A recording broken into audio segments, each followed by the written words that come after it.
Gods give you the resources for success, but it is up to you to recognize them and use them to their fullest. Hello everyone, welcome to my channel. Let's talk about this thought. This thought emphasizes the idea that opportunities and resources often viewed as blessings or gifts from a higher power are provided to us. However, it's our responsibility to recognize these opportunities and actively make the most of them. Success isn't solely about receiving resources, it's also about how we leverage and utilize them effectively. In essence, while we might be given tools, skills, or circumstances conducive to success, it's our effort, decisions, and actions that ultimately determine the outcome. The concept suggests that while we may be given various resources, such as talent, skills, opportunities, or support from others, success depends on how we recognize and employ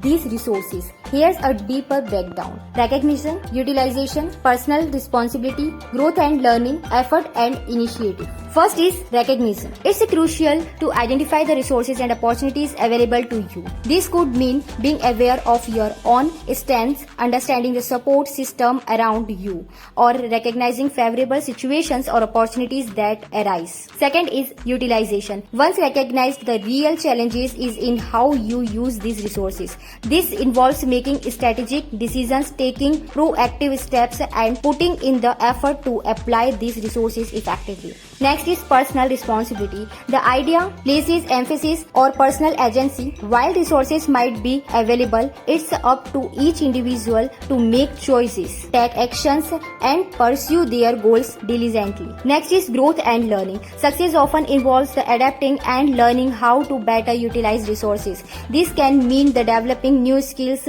seeking additional knowledge, or improving how you leverage what you have. Next is effort and initiative. Even with ample resources, without initiative and hard work, success is less likely. It's about actively engaging with the resources at your disposal rather than passively waiting for success to come. In essence, the thought underscores that while resources and opportunities can set the stage for success, the onus is on individuals to seize and maximize these elements to achieve their goals. Thanks for watching.